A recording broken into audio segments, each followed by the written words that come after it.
से, सच्चे माने में वो स्वरूप को जानने से। जब तक देहाभिमान रहेगा तब तक ये द्वंद्व व्यापते रहेंगे। निंदा बुरी लगेगी, स्तुति अच्छी लगेगी, सम्मान प्रिय लगेगा, अपमान अप्रिय लगेगा, सुख प्रिय लगेगा, दुख अप्रिय लगेगा, लाभ प्रिय लगेगा, हानि अप्रिय लगेगा, जय अच्छी लगेगी, पराजय। ये द्वंद्व है। सुख दुखे समे कृत्वा लाभा लाभो जया जयो। हिंदी में शत्रु मित्र सम जानि, मान मान अपमान सम, दुख सुख लाभ न हानि। ये जो कृपा हरिवंश की। उपासक जब तक अपने स्वरूप को नहीं जानेगा, देहाभिमान में रहेगा, तब तक ये उसे व्यापते ही रहेंगे। उसकी चाहत रहेगी कि सम्मान मिले और अपमान से वो डरेगा। और जबकि शास्त्र कहता है कि आनंद की अनुभूति के लिए सम्मानम कलयाति घोर गरलम नीचापमानम सुधा, श्री राधा मुरलीधरो भज सखे वृंदावन मात्यज। हे भाई, वृंदावन को मत छोड़ो, सम्मान को विष के समान समझो और नीच पुरुषों द्वारा किए हुए अपमान को अमृत मानो और राधा मुरली मनोहर का भजन करो, परमानंद की प्राप्ति हो जाएगी। तो ये जब तक देह अभिमान है, देह अभिमान का मतलब मैं पुरुष हूँ, मैं विद्वान हूँ, मैं ज्ञानी हूँ, मैं अमुक हूँ, मैं के साथ जो भी लगा हुआ है, प्रकृति का जो भी लगा हुआ है, वो सब मलिनता पैदा करता है। मैं के साथ जो भी लगाओ, कुछ भी लगा लो, मैं विद्यावान, मैं धनवान, मैं रूपवान, मैं कुलवान, मैं के साथ जो लगा हुआ है वो सब प्रकृतिजन्य है। और प्रकृतिजन्य परमात्म स्वरूप का विस्मरण करा करके मलिनता ही पैदा करती है। इसीलिए इस देह का जब मान होता है तो हम सुखी हो जाते हैं, और जब अपमान होता है तो दुखी हो जाते हैं। तो दो प्रकार से अहम का त्याग होता है, एक तो ज्ञान से होता है और एक भक्ति से होता है। भक्ति से अहम को गुरुजनों के चरणों में, श्री भगवान के चरणों में समर्पित कर देते हैं। उसमें ये विचार चलने लगता है कि अपमान मिला, भगवान बड़ी कृपा करे, कोई होगा हमारे अंदर दोष, उसको निकालने के लिए भगवान ने लीला की। ये भक्त सोचता है, क्योंकि भगवान के आश्रित है। और ज्ञानी सोचता है कि जैसे अपनी जबान दांतों से कट जाए तो किसको हम दोष देंगे, किसी को नहीं देंगे। ऐसे ये पंचभूत हैं, आत्म तत्व एक ही है। तो ये जो देह को पीटा गया या गाली दी गई, अपमान दी, ये तो भ्रम ही है। वो ज्ञान में, जैसे स्वप्न में हमें कोई पीट रहा है तो जगह तो झूठा नजर आया ना, तो वो अपने को देह ना मानने के कारण वो समभाव से सम्मान को, एक गाल में चंदन लगाया जा रहा है, एक गाल में थप्पड़ मारा जा रहा है, उसके लिए दोनों समान है। ज्ञानी और भक्त इस बात को भगवान की कृपा देखता है। जैसे कोई प्रणाम कर रहा है, दुलार कर रहा है, वो सोचता है वो सब भगवान को हो रहा है। जब कोई अपमान कर रहा है, निंदा कर रहा है, वो सोचता है मेरे अंदर कहीं दोष है, उसका निष्कासन करने के लिए भगवान एक कड़वी दवा दे रहे हैं, जय हो हरि आपकी। वो ऐसे सहता है। लेकिन जब दोनों ऊंचाई पर पहुंचते हैं तो मान और अपमान सम भाव से वो स्थित होकर सहना सीख गया, वही महात्मा है। अगर साधु की पहचान तो ये द्वंद्व विमुक्ता सुख दुख संगय। कोई भी द्वंद्व जिसके हृदय में परेशानी पैदा नहीं कर पा रहा। हर्षित होना भी परेशानी है, शोकित होना भी परेशानी है। आनंद परेशानी मुक्त है, प्रसन्नता जो परमात्म तत्व से मिलती है। तो भैया बिना अध्यात्म की इस पर विजय पाना तो बड़ा कठिन है। कोई उपाय ही नहीं है, अध्यात्म के सिवा कोई उपाय नहीं है। चाहे जितना आप उपाय कर लीजिए, अगर आपका अपमान नहीं होगा तो अपमान से आप डरते रहोगे कि कोई अपमान न कर दे। वो डर खाए रहेगा। उस डर से मुक्त होना, निडर होना है, निर्भय होना है। सम्मान प्रियता बहुत जहर है और इसी जहर को सब खरीद के खाना चाहते हैं। सम्मान, मान, प्रतिष्ठा।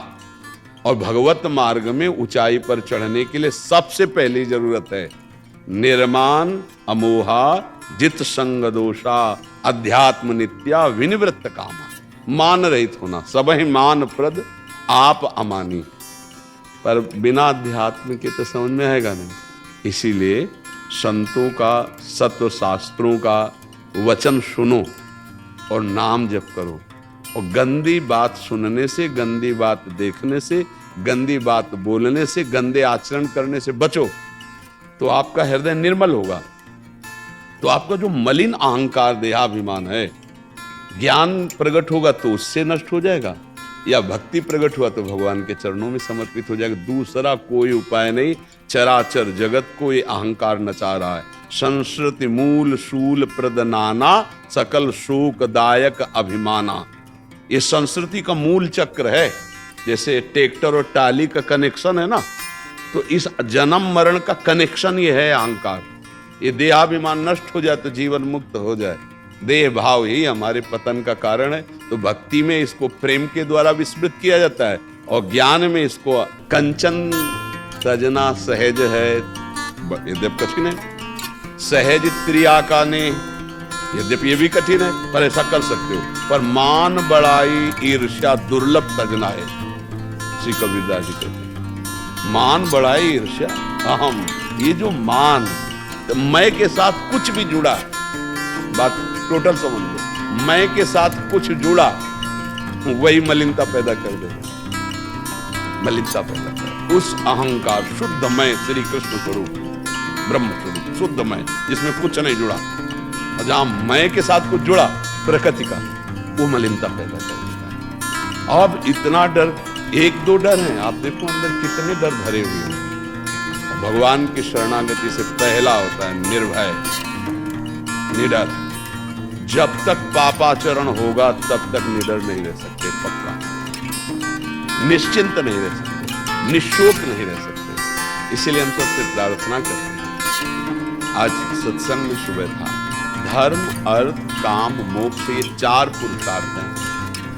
आज कोई भी चर्चा करे कुछ महापुरुषों के सिवा छोड़ करके अर्थ और काम की ही प्राप्ति की बात की जाती है। धर्म को छोड़ दिया गया और मोक्ष को छोड़ दिया, तो ये कूड़ा करकट की तरह बुद्धि हो गई। अर्थ की चाह रखने वाली बुद्धि और केवल काम वासना की पूर्ति करने वाली बुद्धि, वो आसुरी बुद्धि होती है। उसको शासन में लाने के लिए ये धर्म पहले रखा गया। धर्म के द्वारा अर्थ कमाकर अपनी कामना की पूर्ति करेगा, वो मोक्ष पद की तरफ बढ़ जाएगा। आज उत्साह भी बढ़ाया जाता है तो केवल अर्थ और काम का। उत्साह कैसे बढ़ता है? संयम से, जितेंद्रियता से, धर्म से, भागवतिक बल से। 4 दिन तक तुम्हें पता चले। देखो वो ऐसा खिलाड़ी है, ऐसे थपक मारता है, ऊपर गेंद जाता है और ऊपर टिका नहीं रहेगा, ये ध्यान रखना चाहिए, वो नीचे आएगा। अगर खिलाड़ी के हाथ के गेंद हो तो नीचे टिकने नहीं देगा, फिर थपक मार के ऊपर पड़ा है। और अगर खिलाड़ी के हाथ की गेंद नहीं हो तो फिर नीचे ही पड़े रहो। भगवान इस जगत के खिलाड़ी हैं, वो अपने आप से अपने आप में खेल खेल रहे हैं। जो शास्त्र की निंदा करता है, धर्म की अवहेलना करता है, आज का क्या हो रहा है, ये बहुत दुख लग रहा है कि आज हमारी नई समाज को गलत शिक्षा दी जा रही है। ये क्या समाज को हमारी सिखाया जा रहा है, क्या समाज हमारी बन पाएगी इससे? भाई बिना धर्म के तो आज तक कभी किसी की उन्नति नहीं हुई। ये जो 4 दिन की चांदनी उन्नति दिखाई दे रही है, आयोजन की तरह चमकोगे और फ्यूज होकर के पड़े रहोगे किसी काम। ये पूर्व पुण्य काम कर रहा है। पूर्व पुण्य जिस दिन नष्ट हुआ उस दिन तो पता चल जाएगा तुम क्या, क्योंकि इस समय वर्तमान में तुमने आश्रय नहीं लिया उस सच्चिदानंद का। अरे अनंत कोटि ब्रह्मांडों का सृजन करने वाला प्रभु शास्त्र रूप में वो सही तुम्हें मार्ग दिखा रहा है। आप देखो ना, अगर धर्मयुक्त काम है तो आपको भय नहीं रहेगा। अधर्म से युक्त होकर अगर काम का सेवन किया तो आपको ब्लैकमेल किया जाएगा। मानसिक वो ना दबाव डाले तो आपका कर्म आपको दबा देगा, आप भयभीत रहोगे उसके सामने। उस भय से मुक्त होने के लिए हिंसा का आप आश्रय ले लो, अत्याचार बढ़ता चला जाएगा आपके दिमाग में। अर्थ, अगर आप धर्म पूर्वक अर्थ नहीं कमाते हैं तो आप डरते रहोगे, भय रहेगा आपको, आपके परिवार को नुकसान पहुंचेगा उस कमाए हुए अधर्माचरण के अर्थ से, और आपकी वासना इतनी बढ़ जाएगी कि आप निरपराध को भी दंड देने में। अब देखो ना, ऐसे पकड़ी वो मरे या जिए, अर्थ प्रधान बुद्धि हो गई ना। किसी बालक अपहरण कर, अर्थ प्रधान बुद्धि हो गई ना। बड़े बड़े दुराचार, अर्थ प्रधान बुद्धि, काम प्रधान बुद्धि, इन दोनों को शासन में रखने, पहले धर्म और फिर मोक्ष। मोक्ष और धर्म के बीच में अर्थ और काम को रखा गया।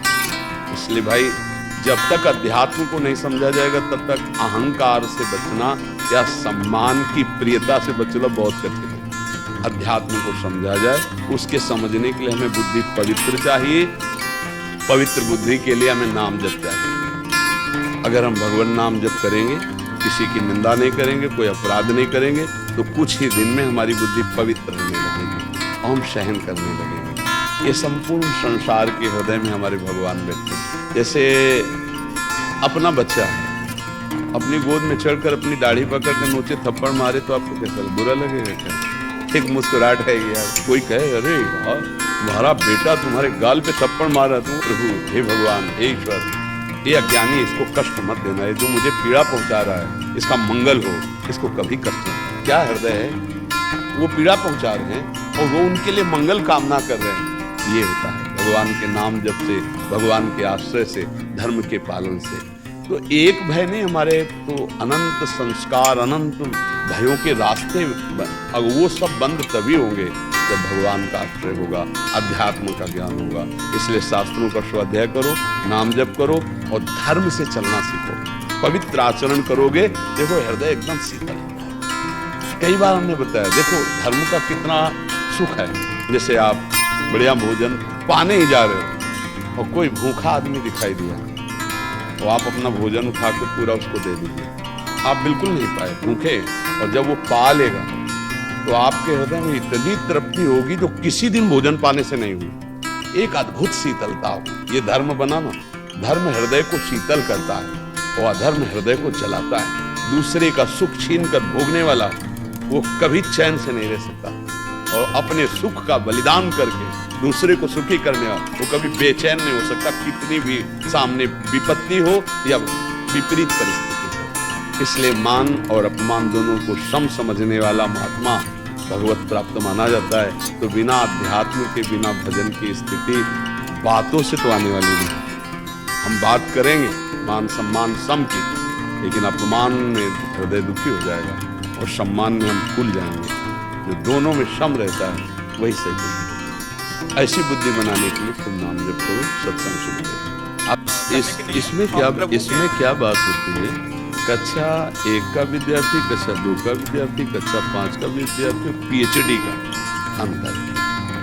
प्रश्नकर्ता कैसा है उसके अनुसार उत्तर होता है। जब कक्षा के प्रारंभ में विद्यार्थी जाता है और ऐसे गोली बना के पार्टी में डंडा खींचता है ना, शाबाश शाबाश बहुत बढ़िया लिखा तुमने, जबकि कुछ नहीं लिखा उसने।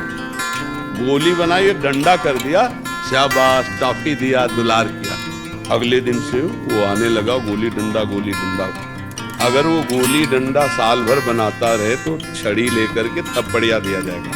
पहले दिन 10-5 दिन, महीना भर। इसके बाद फिर एक ऐसे बनता है, केवल गोली डंडा, 2 ऐसे बनता है, 3 ऐसे, फिर कड़ी नजर हो गई और उसे 100 तक गिनती, मात्रा का कहारा।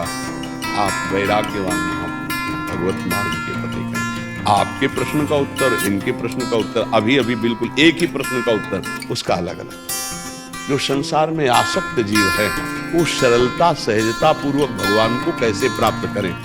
तो अगर सत्संग में सुनो तो हम तो इतना भी कह दिया कि आप कुछ नहीं छोड़ पा रहे हैं ना, ठीक है, तो आप थोड़ा और पकड़ लीजिए।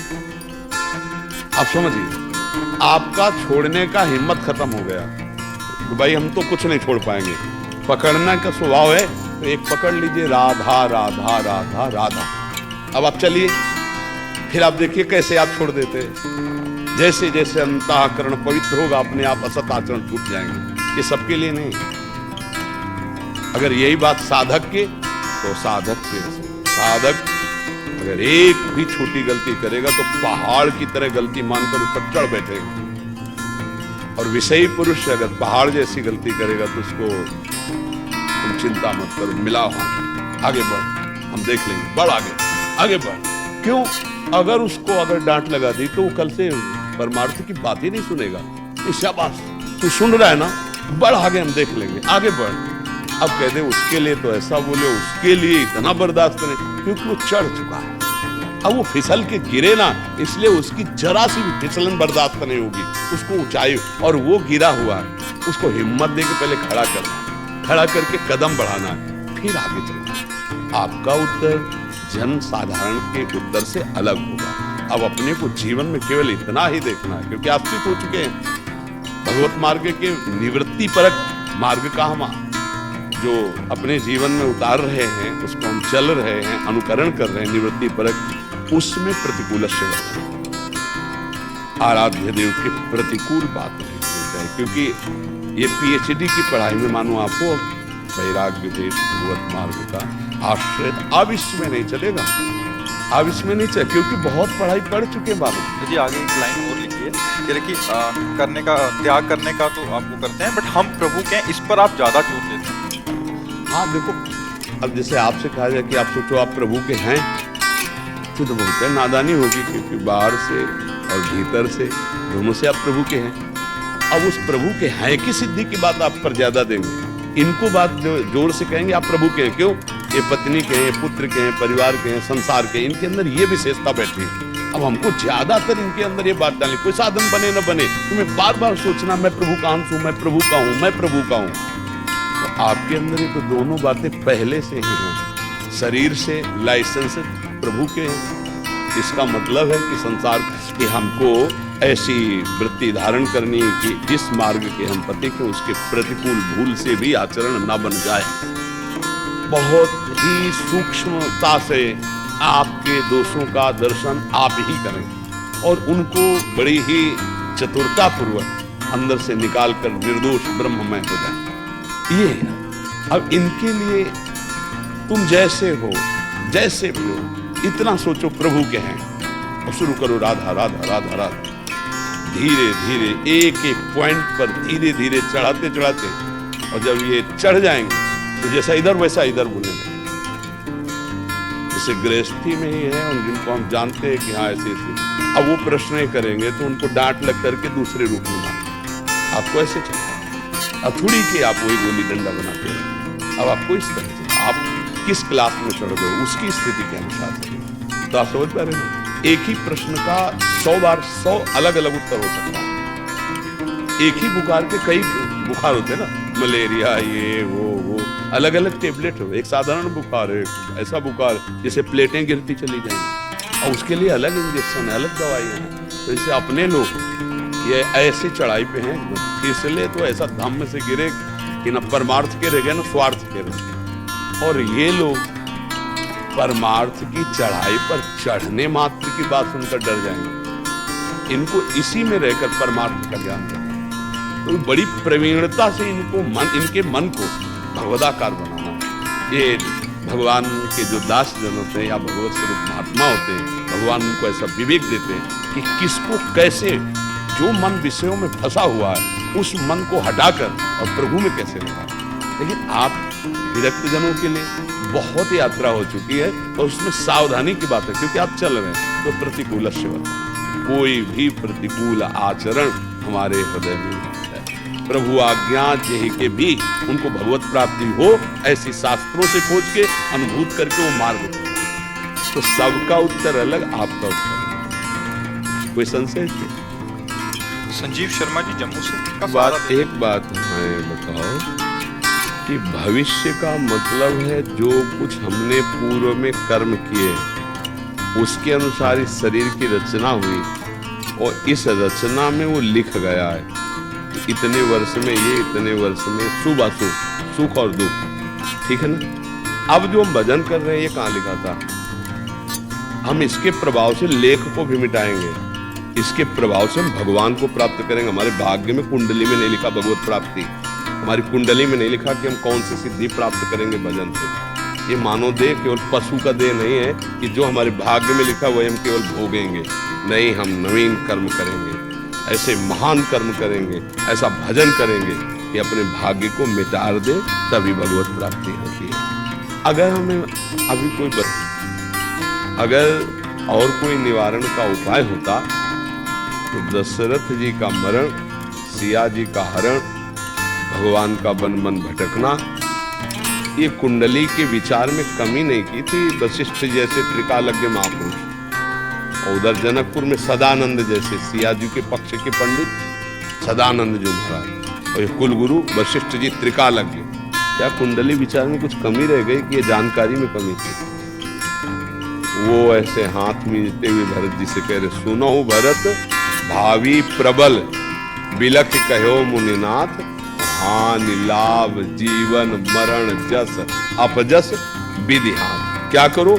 सही ढंग से चलो, भगवान का आश्रय लो, भगवान की लीला कथा सुनो, नाम जप करो, अपने कर्तव्य का पालन करो। जो दुख सुख आए उसको सहते रहो। अगर हमको बता दे कोई कि आज के 5वें दिन भारी संकट आने वाला है, और वो भारी संकट 5वें दिन किस रूप में आता कि नहीं आता, हम आजे से डिस्टर्ब हो गए। बढ़िया ये है कि जानो ही मत, जो कुछ आवेगा भगवान है, हम सहने के लिए तैयार हैं, हमारे कर्म का फल होगा और उसको मिटा सकते हैं तो भगवान ही मिटा सकते हैं, तो पक्की बात जान लो। अब हम चिंता क्यों करें? भगवान है ना, हम नाम जप करते हैं। अब अगर हम पहले से इस बात की चिंता में रहें तो हम तो मर जाएंगे। कल तुमको एक्सीडेंट होगा, तुम्हारी हड्डी टूट जाएगी। अब चाहे जहां उपाय कर लो, अगर कल हड्डी टूटनी है तो टूटनी है, पक्का है। लेकिन हम आज से क्यों तोड़ के बैठ जाए अपने दिमाग को, अपने बल को, आत्मबल को? हो सकता है वो जो लिखा है वो कल टल जाए, हो सकता है, क्योंकि भगवान के भरोसे सब हो जाए। अपने जीवन को अच्छा बनाना चाहते तो दूसरों को दुख कभी ना, तो तुम्हारा लिखा हुआ दुख बच जाओगे तुम। ये आपको अंदर की बात बता, किसी को दुखी देखकर उसके दुख में सुख प्रदान करने वाले सहयोगी बन गए तो तुम्हारा दुख मिट जाएगा। किसी के सुख को छीनकर स्वयं सुखी होना चाहोगे, तुम्हारा दुख पक्का और बढ़ जाएगा। खूब नाम जप करो, भगवद आश्रित रहो। हमें लगता है कि ज्यादा जानकारी दुख का कारण बनती है। आज से 10 दिन बाद 7.5 शनिचर लग जाएगा आपको, वो आज से ही लग जाएगा। अब तुम चिंतित जब लगेगा तो हमारे भगवान है, वो संभालेंगे। नाम जप करते भगवान के आश्रित है, जो दुख सुख आएगा देख लिया जाएगा।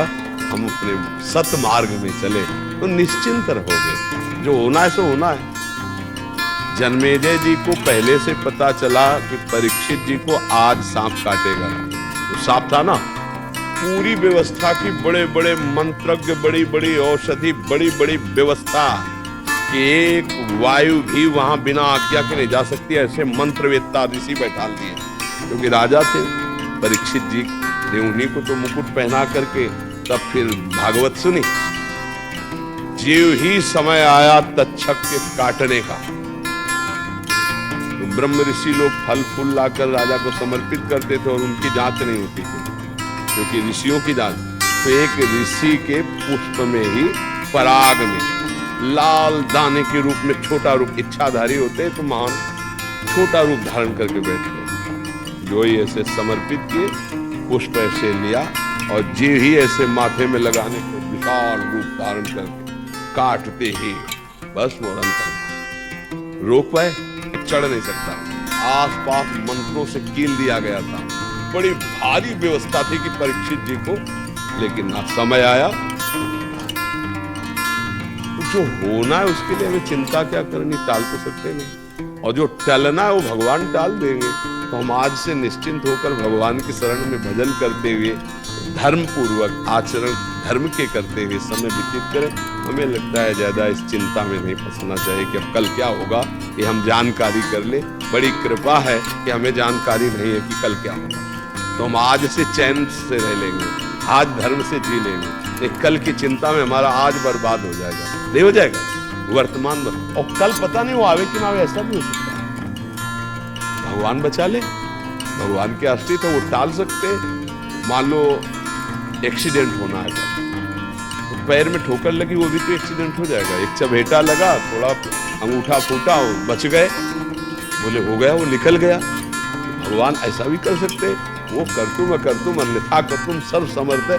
हम मस्त रहे, उनके सहारे रहे। ज्यादा जानकारी हमें लगता नुकसानदायक होती है, क्योंकि परेशानी बढ़ जाएगी ना दिमाग को। ज्योतिष शास्त्र सत्य है, ऐसा नहीं, पर उसको जानने वाले हो। तो परीक्षित जी के जन्म लेते ही सब बता दिया गया था, ये होगा ये होगा, शास्त्र विधान। तो हमें लगता है अपने को बचना चाहिए, अपने दिमाग को सुरक्षित रखने के लिए भगवान की कथाएं पढ़ो, भगवान का नाम जप करो, भगवान